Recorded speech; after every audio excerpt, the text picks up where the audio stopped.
Well, hey guys, what is going on out there today? Brent Abel here, webtennis.com. C-O-M. Guys, what's going on? Hope you're having a great day so far wherever you are. I am here in the California desert, specifically Rancho Mirage, the Mission Hills Country Club. World famous for some darn good tennis out here. If you love grass courts, which I do, I don't know if you can find any better grass courts in the US of A. I suppose Wimbledon's better, but since I've never been there, I don't know. Guys, what I've got for you today is a couple things. Number one is we're going to talk about another reason why you might not play as well in matches. Could even be practice matches, right? I'm not even talking about tournaments or league matches, but maybe just a practice match, right? Where obviously you're keeping score. And but I'm going to give you another reason why you might not play as well in those matches as you do in practice. Practice meaning you're drilling, or maybe even playing some practice points, right? Where practice points meaning that you don't really keep score, but you kind of do what Owen and I do, which we like in our drill, is one guy serves for 12, 15 minutes. You know, we just rotate, do set. We don't keep score, but it's a great opportunity to kind of work on stuff. And so, you know, I mean, there's a chance that you would play better in that situation as opposed to when you actually start keeping score and even a practice match. So we're going to talk about that today. Before we get to it, a couple things. Tomorrow, January 19th, Tuesday morning at 7 a.m. Pacific, we've got one of my all-time favorite guys, humans, coaches, a real smarty pants, Jim McLennan from the EssentialTennisInstruction.com. Like me, Jim is a Tom Stowe student, and we're going to dig into Tom's concept of the all-court forcing game, which we kind of worked on recently last week. So that is going to be tomorrow morning, Tuesday, January 19th, 7 a.m. Pacific, on another live 7 around 7. Today's Let's See What Actually Works. There's a concept. Let's see what actually works. Today's course is the 12 elements of a clean topspin forehand winner. And like I always say, I mean, there are 12 elements that we can pick apart. Most players have got 9 or 10 already baked in. They're almost there, but there's usually 1 or 2 that might be missing. So the course is going to help you identify which 1 or 2 might be missing from your topspin forehand, right? Without having to do major surgery and just sort of reinvent the wheel on that thing. The link for that course is down below in the description area. If you're over at YouTube, hit that subscribe button. Click the notification bell and choose all. And if you're on Facebook, as always, would love a share and a like. Thank you very much for that. And there's also a PayPal link in the description area where you can show your support for 7 around 7. So guys, look, let's get into today's topic. And that is, what's another hey guys from the Philippines, great, good morning, thanks for showing up today. Here's another reason that you might not play as well in the real matches where you're keeping score. And let's say keeping score, the very top of the list would be, you know, a tournament, you know, and then down from that could be a league match. And then from there, it's just a practice match, right? But you're keeping score and there's going to be a result at the end, right? Win or lose. And so I think we all agree that one of the reasons we do play better in practice is because of that, because there's always an outcome when you keep score, puts a little more pressure on us, right? In general, I think we all agree with that, but we got to dig in a little bit deeper because that's not really a tangible. To me, that's not really a thing. Hey, Mark, good morning. That's more of a concept. And so here's what I would ask you to consider. Is that when we play in matches that count, such as when you're serving or when you're returning serve, is we go a little bit too big on our first serve. We go a little bit too big on the return to serve because our perception is that if we don't, it could be that we don't really trust shot number 2 or shot number 3. Or we don't even want to think about shot number 4 because there's a lot of reasons we don't trust in a match that if it gets longer into the points where you've let's say you're return to serve. Well, there's shot one for you, right? Well, what's the next shot? I don't know. Could be any kind of shot, right? But there's shot two. And then you get into the third and possibly four shots. And a lot of players don't trust whatever is shot two or shot three or shot four. And the reason could be, I mean, look, the first reason is maybe you're not in great shape. I don't know. Maybe the fitness level for you is telling you that, hey, if I don't get this thing over in the first or second shot, I'm going to be in trouble. And not only am I going to be in trouble in this point, but it's going to take a big toll on me quickly if I've got an opponent over there who doesn't seem to miss, and not really even talking about a pusher. I'm just talking about a player over there who hits a nice average quality ball over and over and just doesn't miss. Maybe doesn't hit winners, but just doesn't miss. And if you're not in good tennis condition, and I know I'm not speaking to a lot of you out there, but some of you, I think I am, where you're going, I got to get the point over with ASAP. So that's one reason. The other reason, you might have a weakness in your game. I'm kind of a major flaw. And I'm not talking about, if there's X number of shots in the game of tennis that you're missing one of them, that's not a flaw. You can kind of get away from that. But let's say, for example, that your transitional game, where in doubles, you're serving or you're getting a second serve that's sitting up and you're not transitioning. You're not playing serve and volley. You're not transitioning through that second serve, return to serve as an approach shot because you don't trust what might be the second shot. You don't trust your transitional ball. Could be a volley, could be a half volley, could be a sitter that you sits up and you play an approach shot. I don't know. But typically what happens in the matches that count is we go too big, too early in the point because we don't trust what might happen if the point goes a little bit longer. And so I want you to start thinking that maybe what's going on here is your perception is you're not giving yourself enough credit. You're thinking on this return to serve and doubles that you got to go so big that server over there, that the chances go up that it's not really gonna come back. And then you start to go past that threshold that you've got, everyone's got, it's unique to everybody, but that threshold of when you bring too much power to that return to serve, and now all of a sudden you start missing enough. Now all of a sudden you're not really involving your partner, right? I mean, your partner's up at net for a reason when you're returning serve, right? Because in theory, that's the better spot to start. I mean, if it was better to start back in the baseline with you if you're returning serve, then we do that. And I know there are some times when we do that. We're at 8 minutes and I'm just getting started. So look, here's another way to think about your return to serve and doubles. And I'm just pulling this one out of the hat, just as giving you a concrete example of why you might not be trusting your next shot after that return, is you might want to start thinking about, well, how do I play my return to serve in a way that gets my partner involved? Meaning that if you just continue to rip it, sure, you're going to hit occasionally, you're going to hit a dinger that doesn't come back. I get it. You're going to hit a lot of other dingers that do come back and they don't solve your problem, right? They don't solve your trust problem of, well, I'm not sure about shots 2, 3, or 4.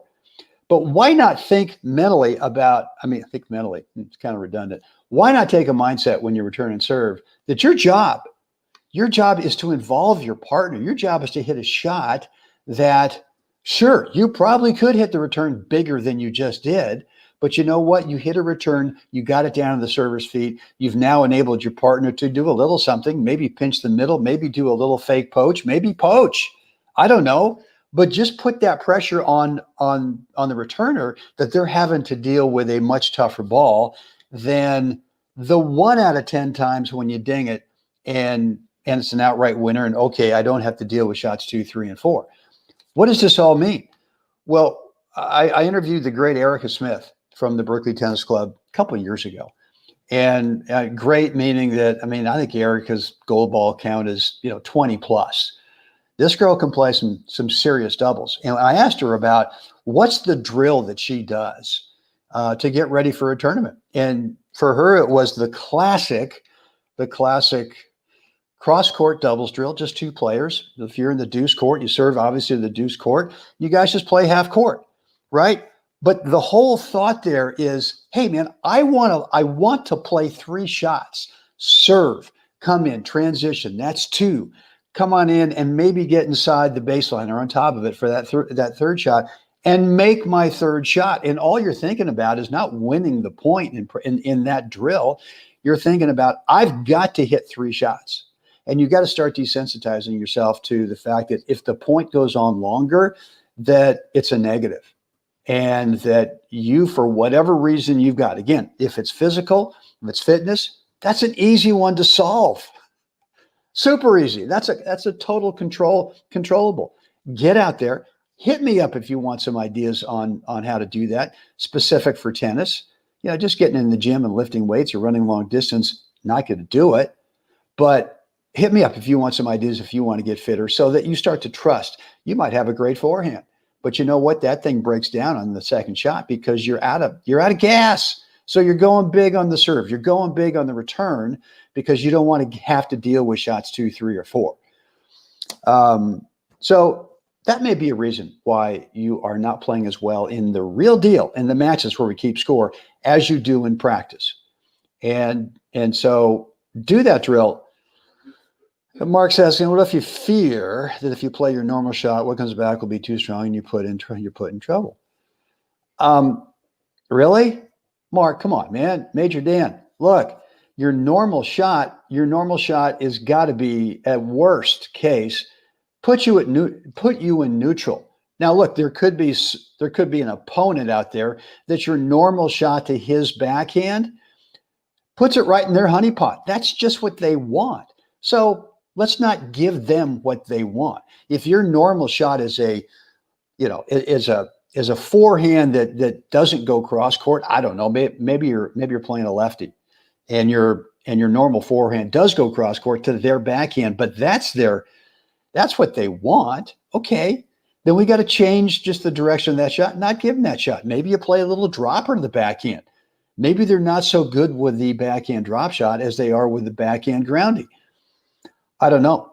So yeah, I mean, that's a situation where shot 2 could be not your normal where you love to go, but we just play a second shot to a different part of the court. The point of this thing here is that you got to get out of that mindset that you've got to end the point early, because if you don't, you're going to be in trouble. And I think that's a perception that I used to have. I mean, I used to think, man, I got to get out of this point, because if I don't really have any ground strokes. This was back in the day, right after with Tom Stowe. All I could do was serve and volley. All I could do was chip and charge off that second serve return. And if I had to stay back on a first serve, return to serve, then man, anything that, the next ball, even if the guy was serving the volley, it was almost like I got to approach on this, right? I don't want to hit a groundie. But yeah, so look, you gotta start doing some drills where the goal in the drill is to get to shot 3, to get to shot 4. And I think what you're going to learn is you're going to desensitize yourself that, gosh, it's okay to stay in the point, right? It's the Dick Johnson thing. I'm just going to hit a high quality ball. High quality maybe is the wrong term, because players think, I got to go high quality, got to go big spin, got to go big depth, got to go big power. No, high quality, number one, is repeatable, right? Can you go through the fundamentals that are repeatable, such as early racket preps, such as footwork that creates the right spacing, such as not going with a death grip, so that you get to repeat a simple technique to hit the next shot. And so that's what makes shots repeatable, right? And are those fundamentals. Do some drills. If you only play doubles, or if you mostly play doubles, then do that cross-court doubles drill a ton and see if you can't get to serve, transition, the next volley. There's 3 shots.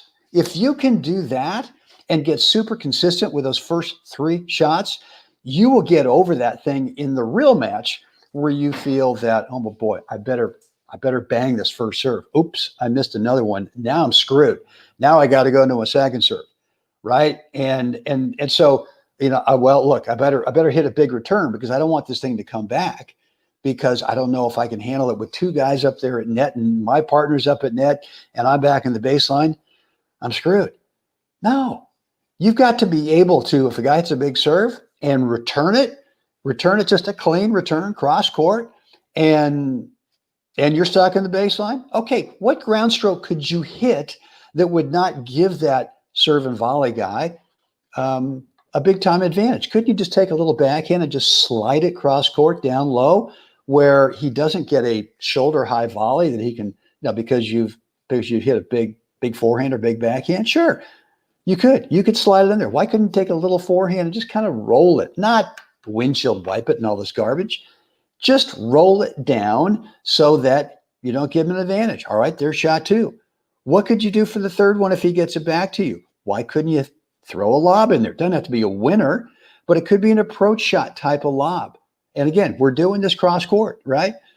So I want you guys to get over that thing about, I need to get the point over early and start to feel okay. As I said, Dick Johnson was, hit a high quality ball where you want to, assume it's coming back, and that's okay.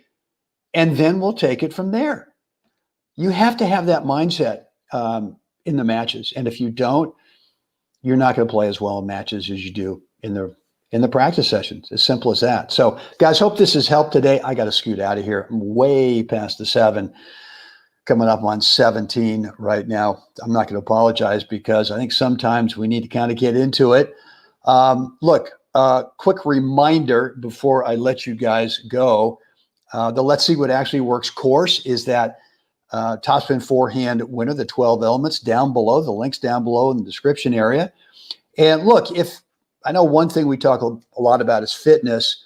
As you probably heard, maybe not. I mean, I've been able to get off the 2 or 3 daily ibuprofen I was taking because of all the systemic soreness and inflammation I create, all the tennis I play, off-court training, and I've been able to substitute those drugs, the ibuprofen, with 4 organic plant-based supplements. And supplements as we know them, right? Not really a diet, but supplements. If you want to know more about what I'm taking, just go ahead and direct message me over at Facebook or shoot me an email, brent@webtennis.com. Tomorrow, reminder, January 19th, at 7 a.m. Tuesday, we've got the great Jim McLennan, and we're going to dig into the all-court forcing game made famous by the great Tom Stowe back in the day. Guys, as always, it is time to get out there today. Help someone else have a spectacular day. Guys, I will see you again tomorrow.